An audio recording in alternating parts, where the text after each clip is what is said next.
Ladies and gentlemen, boys and girls, welcome to the Music Lab podcast. My name is Dogg, and I'm so excited to be back with all of you for another episode of the podcast. Don't forget to like, follow, and subscribe to our YouTube channel, our social media pages. That helps us, and that helps the artists, bands, professors that we feature. Also, check out our sponsor, RAR Outfitters. That's RAWR, outfitters.com. Don't just wear, RAR. So, ladies and gentlemen, I am so excited to have this guest on, Mr. Aaron Rochlen. How are you, my friend? I'm doing all right. Thank you for having me on the show. All the way from Austin, Texas. And if you know me, you know that I love the city of Austin. How long have we been in the city of Austin, my friend? 24 years now. And we've lived in the same house for 24 years, or have we moved No, kind of around? just Or getting back into this space. We've lived in, I think, about three or four different areas of town. okay. And we've been at the University of Texas ever since you've moved there, or did we have anything in Yep. between? Yep. I've had a few different roles within the university, but I came here for a tenure track position and I'm still here. So, what is it that you love about Austin, and what is one thing that just drives you nuts about this city? Hmm. Wow. Easy answer. The traffic is pretty rough. And at times I wonder if it's gotten a little too cool for its own good. It used to be a little always cool, but a bit under the radar cool. Now it's very, everybody knows about it. And sometimes it's just a little too many people and too little time. I think what I love about it is while the music scene is terrific, I've experienced a bit of an ex post-COVID explosion of talent. It's always been there, but I'm really amazed right now of what's going on and how little people know about some artists. We can talk about some of those later. I don't know. I think it's just got a kind of accepting, inclusive environment, which I appreciate. And the food is great. People are open-minded. And yeah, it's just been good to me and my family. So, talk about you. You get into the academic field, but you've always loved music. How do you kind of meld those two together? Well, it's funny. I just wrote a blog on that that's coming out in terms of how the personal meets the professional. And the short answer of that is it's not easy. It's hard to kind of fuse hobbies and passions with what you do professionally, not just in academia, but in most professions. It's really tough. And I'm no exception to that. I feel like I've just turned a corner now because I'm teaching a class on music and mental health, and I'm doing this thing in the community Under The Rock, and I'm working for the School of Social Work in directing this arts and humanities with a focus on music. And so I'm kind of, some of it is intentional and some of it is dumb luck that I'm doing just that. But there was a long time where, those worlds and my personal interests were very separate. Yeah, so that's the short answer. Now with that said, like when I was doing more traditional research, a lot of that research, like was in kind of the psychology of men and masculinity and men and women in non-traditional work and family roles. And so those were issues that were very personal to me. I kind of call them me search. And so I've been able to fuse, part of my development and identities into work, but the whole hobbies and passion and what I'm just super excited about has been a tougher fusion, if you will. But does that make sense? Absolutely. But so being able to do all of this stuff, you have to be able to have time management skills. Like, talk about like being able to, handle all of that. Yeah, I don't know exactly how I do it. The ironic piece about that is my wife is actually much busier than I am. So that's another story. I like to chill and do nothing a lot, believe it or not. But I do like to dabble. I think I joked around with you about just like having a little hat, a lot of hats. I also have a nonprofit called Soccer Sis that's in its 10th year, and we have big annual parties. So, there's the soccer, there's the academia, there's being a psychologist, and then there's the music. I think those are the big ones that I've I've, had a big role in, and of course, being a father and a husband. I think what I've come to embrace is you do the best you can, you go for it, and you see how things go. I've tried some hats that haven't fit or haven't been very good at. In fact, I think that's why this Under the Rock thing is so exciting because I actually think I'm pretty good at it and offering something that's novel. But you do the best you can, and you stay excited. You work in teams. You find other people who are excited by your ideas and your skills, and you try and work around them. And yeah, that's how I would answer that question. Yeah.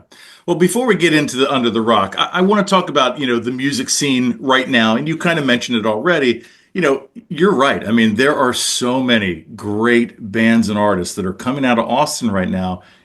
Highlight a couple that you really kind of have feel for. Um, that's a tough one. I think at the top of that list, though, are the West Texas Exiles, who were the first band I've worked with. I've become friends with them, but I don't feel like I'm saying that. Maybe I am, but I think there's truth there. I think it's a crowded genre that they're in, and I think they know that. But they are special. I mean, they have three songwriters and singers and just they are I like bands that are like fun but have depth, and that combination, that's kind of what I'm intrigued by, is music that's just rhythmic and catchy of all different genres, but if you slow it down and you read or listen to the lyrics, sometimes they're very serious and reflective. So they're amazing at that. Madam Radar, who's starting to pick up around the country outside of Austin, stand out. There's a new guy. This probably haven't heard of him, but I'll give him a plug. Who's fantastic. His name's Grayson Turner. He opened for my last show with Katrina Kane, but that guy's unbelievable.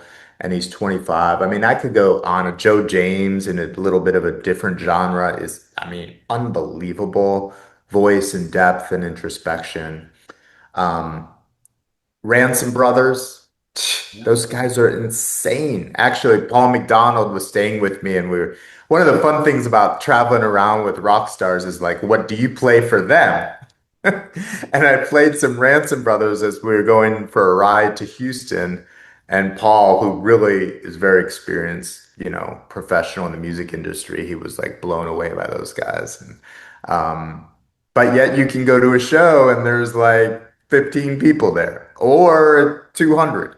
So there's just a lot of acts right now in Austin who can bring in a big crowd, or you might go and there's very few people and you look around and you're just amazed at the talent. Of course, I'm a believer in never judge the quality of any kind of performance, musical or otherwise, by how many people are in the crowd. That can be a big mistake. You can always wish there were more people there for them or whoever, but I've always been impressed going to a show with sparse attendance and how much artists still give to those people. And even as a professor, I've learned that lesson, like never be mad to the people who are there. In Yeah. fact, give them all the more love. And the bands that I like tend to be like that. I mean, that's a great example. Like we saw Sam Smith, the British singer, Yeah, yeah, um, at South by with probably eight people at a like bar, and yeah. That's awesome. like now he's filling stadiums. So yeah, it really doesn't matter the amount of people in the crowd. Yep, You're absolutely yep. right. So I want to talk about like, and I ask artists and bands this often. The balance and the struggle between your art and then your art being a commodity. Talk about that and like, what your feelings on that. Oh, that's a tough one. Yeah, I mean, I think that is maybe a better musician and artist question, but I'll share my 2 cents. I think that that's a huge struggle these days, is artists doing what they feel is their top quality, most meaningful work, and yet still being aware that silly things like sales and tickets and followers and streams are how a lot of people are going to evaluate success. Is that kind of what you're asking Yep, about? absolutely. And I do not envy that.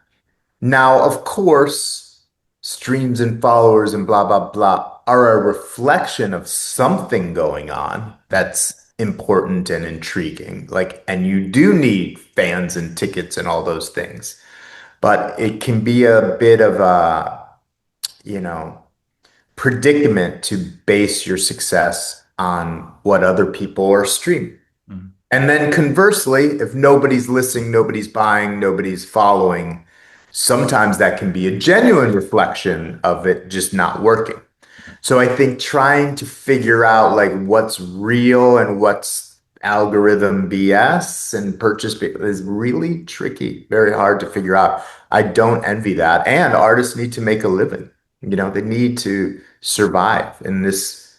I think this was a future question of yours, but that's probably the toughest thing right now for artists is how to be able to do that. I think the average professional musician salary in Austin is something around $24,000, maybe not even that much. Maybe it's 15 to 24. In this city, that's really not enough to live unless you're way on the outskirts and eating a lot of ramen. Yeah, yeah, and a lot of Uber rides, right? And a lot of shared Uber rides? I actually have a funny story about that. I actually like shared Uber rides. I just think they're hilarious, like the people that get in the car with you. So I often do that, even though I can afford the couple dollars extra. I think it's amazing that the amount of Waymos that I saw in the city this year, like, oh my Yeah, gosh, like they are yeah. everywhere. They're a lot of fun. They're a lot of fun. Yeah, it was interesting though, because I bet of the, hundreds that we saw, there were very few people that we saw that sat in the front seat. Mm. Mm. Oh Uh, yeah. you think that's a Oh, you mean in a psychological thing? Waymo? Yeah, yeah, yeah, Yeah. yeah. It's a little bizarre. Do you think that's a psychological thing that people are like, well, like I'm gonna trust this, but I ain't sitting in the front seat? I just think people are a little weirded out by it. But I've taken a lot of them, and I'm certain of one thing: they're better drivers than most, if not all of us. They're just technically better, Yeah. and zero distractions. So I think I go that way all day. So that's a good segue. So what is your opinion on AI and how that's going to affect music going forward? I'm definitely not an expert. I'm more used to kind of being aware of AI in terms of the academic world. I've used it for really the first time this past year as a teaching supplement, and it was kind of blown away. I've used it a little bit for Under the Rock in terms of wording for promoting shows. I think it's pretty good. Um, yeah, I don't know exactly. I'm curious about that. I know that some artists are using it even as a supplement to songwriting. I don't know how I feel about that, but it's probably a little inevitable.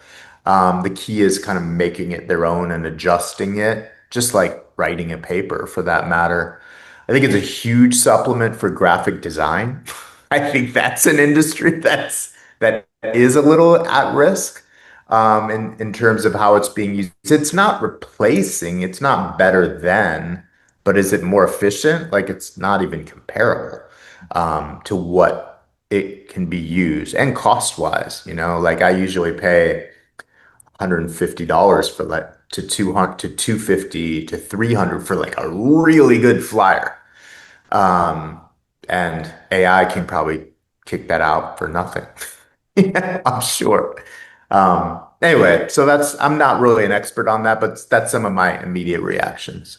Yeah, I think the two things that kind of like the one thing that I think I'm encouraged by, and then the thing that kind of scares me a little bit, or not doesn't scare me, it just kind of like deflates my like I don't know, just overall like feeling about it is so the good thing I think is like if you're an artist and you're trying to write a song and you have this lyric and you're trying to find something that like either rhymes or like you're just missing like a word or something, like I totally would understand like asking AI like, hey, this is the line, I need a next lyric that's going to rhyme with this line that's going to be in this like setting or whatever themed, like I like Yeah. that.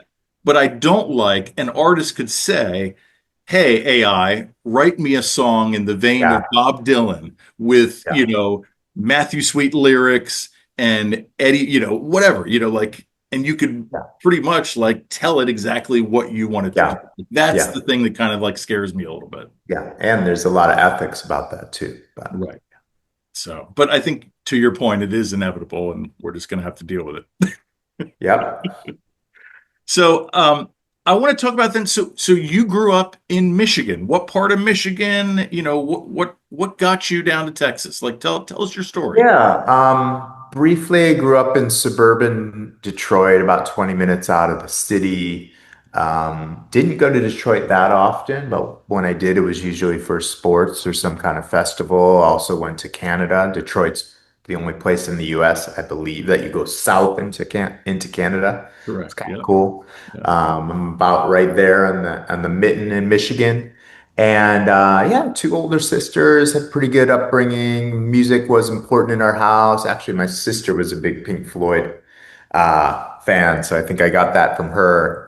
We listened. I was even too young to get it or understand, but I remember listening to The Wall like on repeat constantly. I was like, wow, that is unbelievable. In fact, you mentioned David Ramirez, who I'm going to see tonight, by the way, at Nice. Boys, and I might host him. I'm aiming to host my next high level house show with David Ramirez. I've actually worked on the flyer before I even had the deal done. So now we have to have that happen.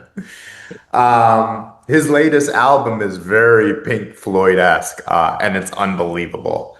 The all not so subtle reminders, all the not so subtle reminders is the name of the album. Yeah, I don't know. I mean, I don't want to go too deep there, but had a pretty regular upbringing and then went to University of Michigan, go blue for undergrad, had a great experience. Started to get into the Grateful Dead in college, actually, which is kind of interesting, looking back. And I even remember I played this song for my son and he was freaking out. Franklin's Towers was the song that a buddy of mine played. He's like, you got to listen to this song. And he played Franklin's Towers. And I was like, what is that? And the interesting thing about that is it was just as like mind blowing then as it is now. That song and that lyrics and that roll away, the do, I was like, what the hell have I been missing? So that got me into the Grateful Dead, like in a pretty significant way. I say I'm a former deadhead or converted deadhead, or my wife and family has sucked it all off of me, but it's still there somehow, some way. I was very influenced by that amazing song and saw Jerry and the band about 25 times. And I think even unconsciously that had a big impact on the kind of bands I like, as well as the connection between bands and audiences, and how lyrics can be more than, oh, wow, that's like just a great line, to really mean something for people and their philosophies and their visions. Blind Pilot's another band like and I've spoken to some Blind Pilot fans about that. It's like, he's a very poetic writer, Israel Nebeker, but it's also like it kind of speaks to our experiences and our goals and our frustrations and the way we can live our life. I've always really liked music that can do that. Anyway, so great experience at Michigan. Then got some research experience, then went to Maryland for grad school. And yeah, and then got offered a job here down at the University of Texas. And it's like always heard great things about Austin. I lived in Dallas for a couple years, so just figured, just it's not easy to get an academic position. So this was a great opportunity and went for it. So being going to University of Texas, going to the University of Michigan, obviously two powerhouse football Yeah. programs. What's your take on this whole BCS system? Do you like the 16 Oh, I thought you teams? were going to go for who did I root for when Texas played Michigan. No, no. I'll answer that question first. Definitely, I'm a season ticket holder for Texas for 25 years, but I'm go blue. So, yeah, I do love them both, but I rooted for Michigan. The BCS thing, I mean, I think it's good. My only frustration of it is that Michigan beat Ohio State, so that if it didn't happen last year, Ohio State would have never won the national championship because Michigan beat them. But if I get over that, I mean, it's pretty exciting. I mean, people love college football, and I mean, of course, there's issues with the NIL and all that stuff, but you know, this country isn't going to say no to more good football games. And that's basically what it is. It also gives you a chance, like Texas and Michigan, Alabama. Those teams can lose a game or two and still win a national championship, as we saw last year. So, what's your take on the whole NIL and all that stuff? I mean, are you for athletes being paid, or like, because obviously you're I right think there. I think it's kind of like in general, I think it was better before, and something very special like about these just student athletes who are not getting paid and they're eating ramen like the rest of the other colleges. Meanwhile, they're like icons, you know. So that idea is pretty awesome, but once the rule change, once that, you know, it's understandable and I think legally appropriate for it to have changed, I'm like, okay, you know, it's game over. There's no turning back. I think where we can turn back a little bit is having a little bit more rules and regulations, and maybe there's like a cap. I think it's a little silly to, you know, pay a college student. Right now, I think the max is probably about $10 million. It's gonna eventually go up, and that's kind of crazy. But I don't think there's you know, I don't, what's that say? Like the can has been opened or something. Yeah, There's no stuffing it yeah, back in the can. yeah, Whatever that expression is applies. So yeah. enjoy the football. I get my only fear though is again just like anything, you know, when you are given at that young age that amount of like wealth and almost power and a little bit of Yeah, for respect, sure. you know, there's got to be negative consequences to that, and I'm sure you've witnessed that firsthand, right? I mean, not really firsthand. I'm not partying with football players, but but I'm sure it happens. I think the other thing that happens is, I mean, school and academics were already a challenge for not all, but for a lot of high-level student athletes in the revenue-generating sports, mainly football and basketball. Now you give them $3 million a year, like good luck, you know, getting them to do and to take that. Well, Seriously. I don't know if I quite would go that far, but I'll just leave it more general that that can create a whole new host of challenges for the student athlete. I don't want to publicly suggest that that's a challenge for them because I think some of them are able to do great with it, but it does create a new set of challenges. And a lot of these student athletes are coming from nothing. So when you do get that amount of money, like it's, you know, it's Yeah, it's a game generational changer. wealth. Yeah, I Game mean, changer. you know, you're taking care of your family for the, you know, for the foreseeable future. So there's obviously some obviously positives, but with everything, like, you know, with each positive, there's probably a negative that's around the corner, right? Crossroads, yeah, Yeah. for sure.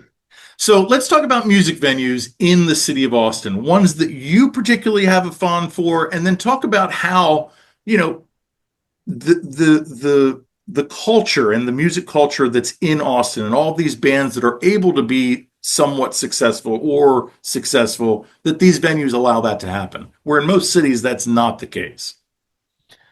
Um, I think I got it, but can you reframe that question again or what you want me to Yeah, so comment? like first, like I want to talk your favorite music venues, and then talk about how those music venues, especially in Austin, really help to raise the level of bands and, you know, the local bands.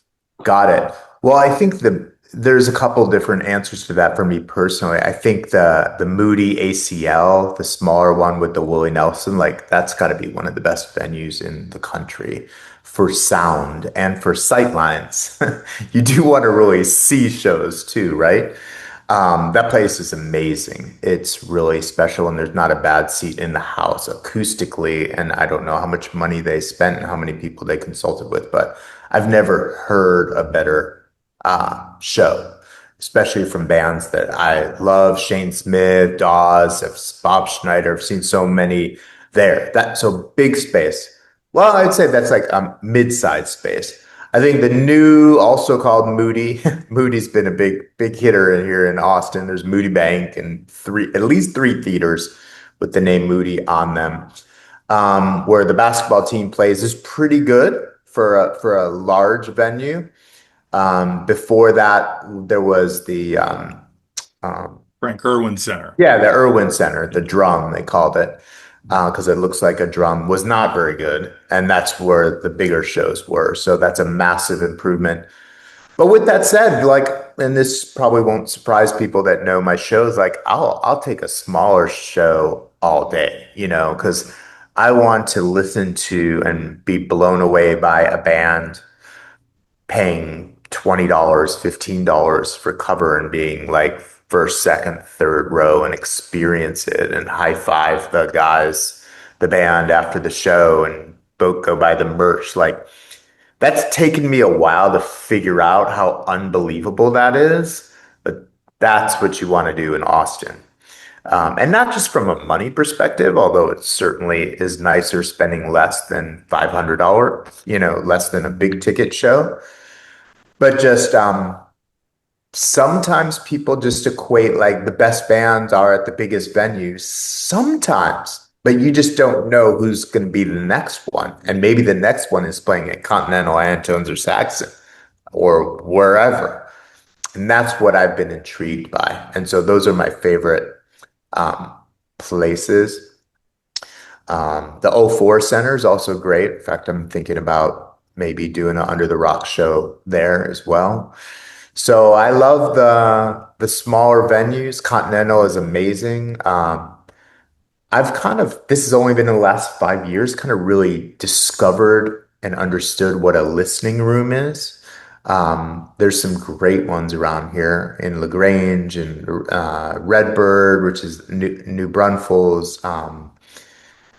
Mucky Duck, Saxon. So to be in a space where it's kind of like people listen. You still have a drink, you can still whisper something to your buddy, but the general idea is you go to a show to listen versus, bars that are just people talking and bachelor parties and talk about pet peeves and stuff. Like that always frustrates me when I'm really there to see a performance and people are just like talking.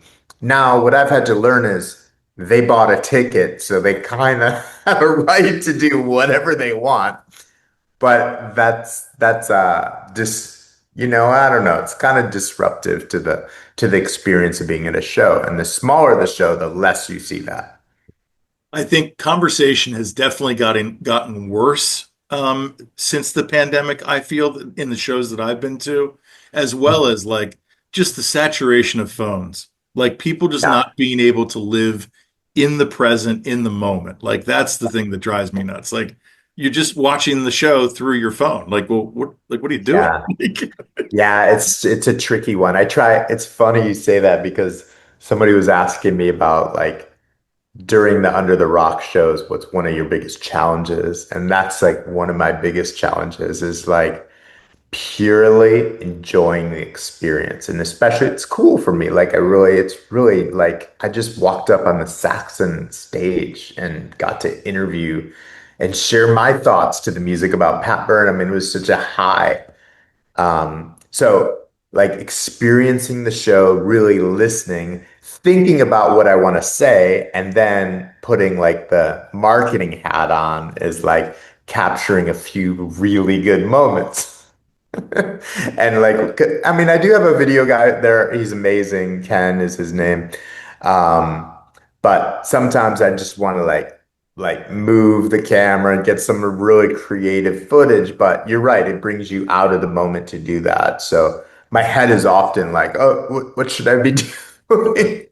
It's a And constant battle, right? I try to be like, you know, there's that line I've talked about the Grateful Dead. I was like, there's that line, if you get confused, just listen to the music play. That's from Franklin's Tower. So there you go. So I Yeah, I try mean, to rely on that, but we live in a world of distractibility. And I'll be honest, like back to the college thing, I do not envy college students these days because they have a lot of technology tools that I didn't have that are nice, but it's just impossible to focus. Reading is hard, writing something long, it's hard. So yeah, the distractibility of the world we live in I'm susceptible for it. I'm definitely not one to give advice on it for. but you've obviously evolved though, because you've recognized how that's changed with your students, correct? Yeah, yep. It's very tough. I've evolved in terms of like how I talk to them about it, but I have the same distractions that they do.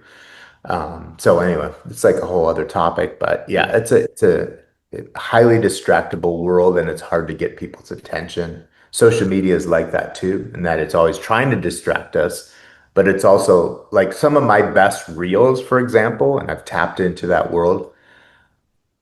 They have the worst like views or likes or whatever, because you actually have to really like watch it and think about it, and it's more big picture. It's more Um, than 15 seconds. I have one from, you may have seen this. I had this house show from Israel Nebuchadnezzar. It filled up in like a day and a half, and it was a high ticket price. Um, and, you know, it was unbelievable. I posted I made a really cool reel of maybe one of his top two most famous songs, Mhm. Oviedo, and it was him singing, and then at the end, me asking questions about a particular line. You got making your head big as a birthday. I asked him about that line because it's so memorable, and it's also like, where'd that come from? And then he's like, well, I'm really more of a listener than a talker, so what does it mean for you? So I shared my 2 cents, and then he was like, I really like that. Let's go with that. And it was like both funny, interactive, Sure. very big moment for Blind Pilot followers, or even anybody that's never heard of this band. It's just an amazing lyric, song, etc. And like algorithms, like meh. If you don't get me in 2 seconds, you're gone. So anyway, I've found that to be an interesting thing about social media and how you use it to promote music or a show like what I'm doing, and just the world's distractibility and lack of focus. And I'm not saying that in a preaching way because I am Just the as same. guilty. You know, I am impacted also. I am guilty. So, but it's something I am aware of, at least, I guess you could say. So I'm glad that you brought up the band Dawes because Dawes is one of my favorite bands. I think I've No seen them way. Oh my 12 God. times. Yeah, they're but with regards to lyrics and everything, this drives me nuts about them. They wrote a song called May All Your Favorite Bands Stay Together. Of course, I And know since that song, they have had hiccups. three lineup changes. Yeah, yeah. I don't know, guys, like maybe just not write that song. So, do you know like the my Dawes story? I don't. I've met Wiley though. Okay, well, all right. I'll briefly tell this because this may be more interesting than anything else I can say, especially because you love DAWs. So I'm going to be brief, but I've used music to teach about counseling theories and concepts and stuff like that. Been doing that for about 12 years and students love it. I love Dawes, and I've used a number of their songs, Something in Common, Just Beneath the Surface, to teach concepts, especially around the unconscious and persona and Freud and Jung, etc. I wrote a letter, handwritten letter about that because I'm like, oh, I bet this guy would be really interested that some professor is using his song. I actually gave it not to him, but like somebody at the door of one of his shows. I'm like, this is kind of weird, but blah, blah, blah. If you wouldn't mind, give this to Taylor Goldsmith. Never heard from him. 10 months later, I got an email from Taylor Goldsmith. It said, Dear Dr. Rochlen, I'm sorry I'm just getting back to you right now. This is literally what it said, by the way. I'm not paraphrasing. I'm so honored that you're using my music in this purpose. It's just a huge thrill. It's so cool. I'd like to learn more, etc. And I, of course, like died in my heart a little bit, and that at that, and that started a bit of a relationship. I think you could call it a friendship of sorts. And I had a backyard concert right back there where Taylor Goldsmith played, to an audience of about 80. We discussed the lyrics. Oh my And God. then I've met him at several shows, written some articles about that. And then I had him back again in December of this past year at our house before, and then I drove him to the show at the ACL Moody. He wore the same clothes. I'll have to show you that video. Oh It's a my great God. reel. It's on Under the Rock, right? And then it gets better. Well, better, but for unfortunate reasons. He opened for the Grammys 4 weeks after he played in my living room this year. Yeah, right. Yeah, yeah. He did the Los Uh, Angeles song. Los Angeles. But Yeah. here's the kicker. In my house, when I was introducing Taylor Goldsmith, You called I, him I told Griffin. yeah, no, just Taylor was there. But I told the story of how I got into Dawes, and it was about, that song, Los Angeles. And I was like, um, I listened to that song and was just blown away, by a special kind of sadness. That song and that connection, and boom, that song has taken on a whole new meaning and purpose. Yeah. Life spent in Los Angeles. So that's like Dawes kind of, and my relationship and those two shows were really the impetus for Under the Rock. And Well, those videos, by the way, are on all online at my house. The first ones, I'll send them to you. yeah. Like the next time that you have him at your house or anywhere in Yeah, Austin, I don't you let know. me know, my friend. The Grammys may have been a game changer. I don't know. I mean, we'll see. We'll see. But yeah, big connection to that band and much respect. And they've turned into a little bit of a jam band also. They sure have. Did you see or did you watch on well, I think it's on YouTube actually, and I think it's on Nugsnet if you have Nugs. They played Goose's Yeah, I Mexican heard that. festival. Yeah. I haven't seen it yet, but I heard that they covered them and stuff. Well, not only that though, but like the Dawes set for like both sets that they played for that festival, it is the jammiest that I've ever heard Dawes, Wow. and it's fantastic. Like Yeah, I'm almost hoping that they kind of go this angle like going forward, like because like he is a fantastic like Taylor from like when we first saw them at South by in 2013, we saw them at Stage on Sixth, right? He was not a very good guitarist, but he is now a great guitarist. Like it's amazing to see like how great and like when he and Rick were playing, and Rick from Goose is one of the best guitarists out there right now. Like he was staying with Rick the entire time, and like you could even tell like Rick was like, okay, like yeah, this guy's got something. Like so, it was just awesome to see. Like as a fan of that's Dawes, awesome. yeah, That's great. Well, they've also, they played with the Dead too. yep, So, Graham Lesh, yeah. yeah, yeah. Yeah. So I want to talk about because we're both dads, and this topic I don't think gets discussed as much, and you can probably give a little bit more insight on this, but stay-at-home dads, that is a new, well, not a new phenomenon, but really it's come of age in the last 10, 20 years. Is that fair to say? Yeah, I would say it's gotten a lot more visibility. And yeah, I was doing a lot around this theme about 10 years ago. I've kept up with it, but had the opportunity to be on the Today Show talking about it, which was really cool. Yeah, I mean, it's the stigma is still there, but it's changed a little bit. I think the why is pretty. I mean, there's a lot of reasons about why there's been an increasing number of stay-at-home fathers, but I think the biggest piece of it is a good story, and that's that it often comes down to money and jobs. And so now more than ever in the history of the United States, more women and heterosexual married couples are out earning their male partners. That's all published census data.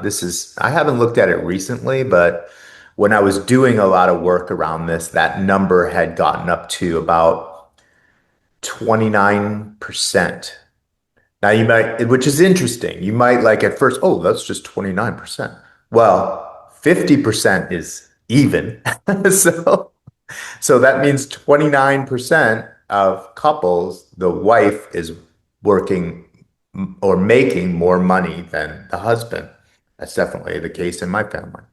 And so sometimes, and the other thing that's happened in parallel is, I think the default of who should be doing the majority of the parenting used to be mom. And now I think it's whoever's, quote, best for the job. It is not an easy job. I think we can all agree to that. And time consuming.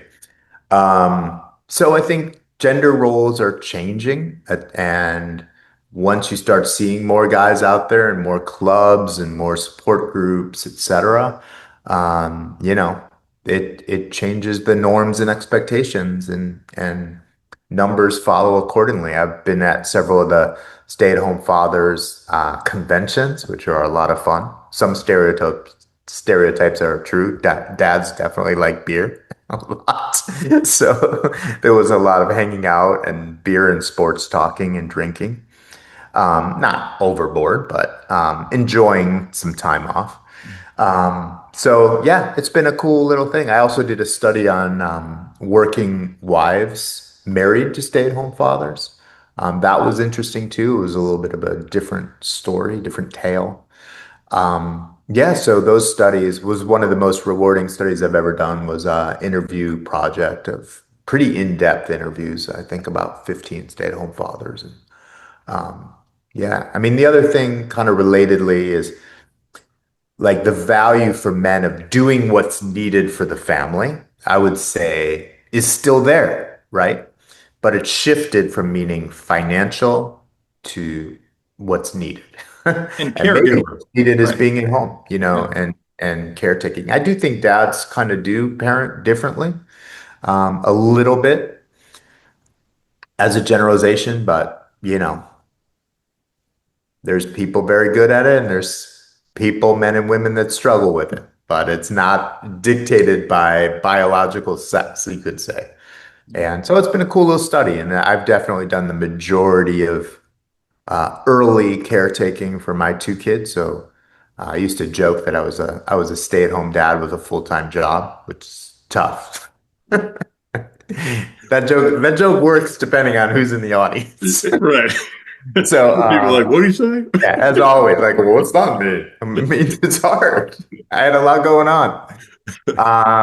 Anyway, so yeah, that was also, I kind of started this interview by talking about me search and research, and that was definitely a good example. Yeah. So, what do we have for concerts then lined up for the rest of the year then that you're going to? Oh, that's a good, oh, that I'm going to. Yeah. Well, my boy Paul McDonald, little plug out for him. Um, I'm going to his album release party. Y'all should check out Paul McDonald and the Morning Doves. Dark Side is going to be the name of the album. He's Okay. got about three songs out right now. Go check out a song called Unwind. It's finally starting to work with the algorithm. But yeah, that guy, we're going to go see him in Nashville. Nice. Let's see what else is going on. Gonna go try and see Zach Bryan one more time. Like I said, I'm not a huge like mega stadium guy. But that's an exception. We will be going to go see him at Michigan Stadium. It's going to be, I think, the largest concert in the history of the United States. Texas A&M was the first one. Right. Yeah. And then just a bunch of smaller shows here. I'm going to have Ruby Dice, who's just amazing. She's coming on in August with several guests um, that will have featured on that show. And I'm working on having Israel Nebuchadnezzar back, West Texas Exiles. Gonna have a big show with Madam Radar for a nonprofit I'm working at. So just kind of I'm on about a once a month schedule. So, but it's been cool. I'm getting a lot of like interest. Actually, one of the hardest things is like deciding who to work with and also having to say no because I really would like to like feature everybody, but I also kind of the show costs some money.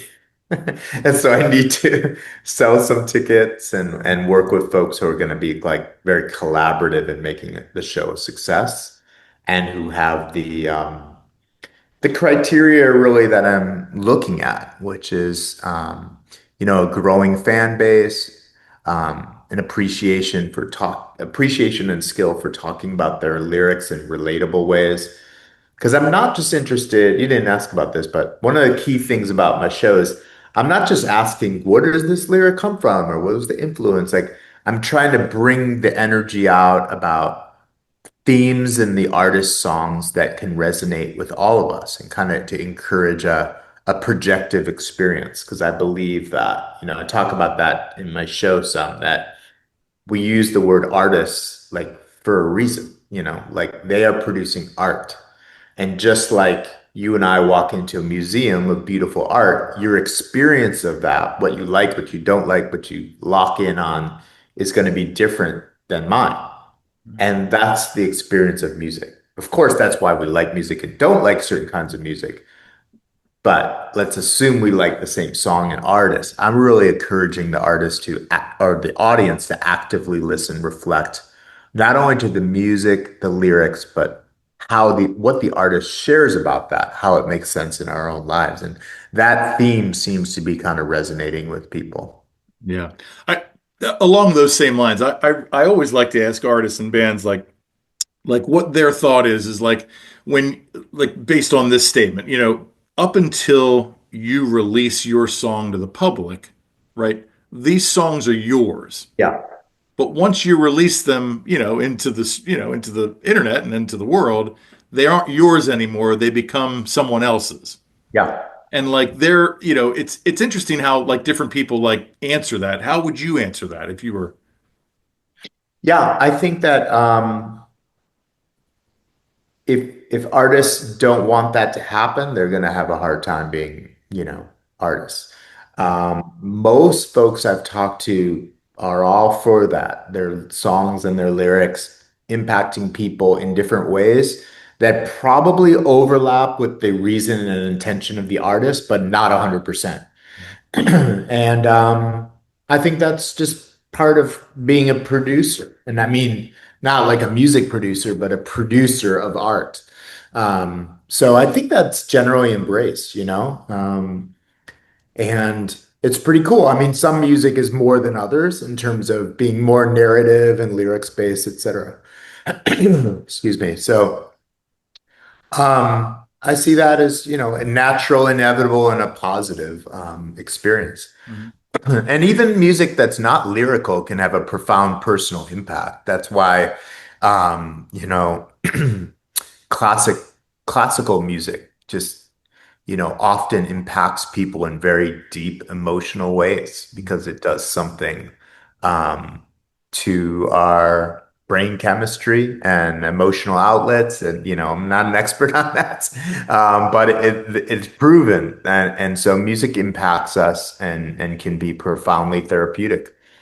Yeah. Yeah, it is the universal language, right? You don't have to speak the same language as the person that you're with. You just have to play music, and that it's great. It really is. So, Mr. Aaron, I really appreciate you doing this. My last question for you though is would you ever go back to Michigan? And would you ever go back to the University of Michigan? Yeah, I would. I mean, the winters are tough, but I think I love growing up there, and I'm a big Michigan guy. I love the university. So yeah, I would always be game, especially during the months of May and October. Yeah, right. In October, you don't beat. Yeah, it's hard to beat up there. Yeah, Uh, although I think it snowed in or was below freezing in May this year. It was a particularly long winter. It didn't snow that much, but it was cool. exceptionally cold. Yeah. Yeah. Yeah, I enjoy the snow. Yeah, when it gets below 20, that's when I'm like, yeah, Yeah, it's pretty tough. But I also, yeah, I mean, the heat here in August, it's brutal. pretty, yeah, it kind of makes you just really tired and stuff. Yeah. It's so Well, weird great too, because interview, man. I loved your questions. I appreciate that, man. Yeah. So it is funny though, like, because it's South by. every year it is a complete, like you never know what the weather's going to be like. Like this Yeah, year it was like mid 80s, like the year before it was rainy and like in the 60s. Like it's so yeah, weird how the weather, it really just, yeah, each year is completely different. yeah. It is. It is. It's always a mystery. Usually March and April are pretty nice. Yeah. Yeah. Good stuff. Well, enjoy the rest of your day. Thank you for Thank you doing so this. I much. appreciate Appreciate the it. time, man. Yeah. Check out Under the Rock. Check out everything that Aaron is doing because this man is a busy man. I thank you. A quick plug. Really trying to put on some good stuff on Instagram, Under the Rock ATX. Okay, perfect. Well, ladies and gentlemen, don't forget to like, follow, and subscribe to our YouTube channel, our social media pages. That helps us. That helps the bands and artists that we feature. Also, check out our sponsor, RAR Outfitters. That's RAWR, outfitters.com. Don't just wear RAR. And as always, ladies and gentlemen, I've been Dog. You've been great. This is the Music Lab podcast.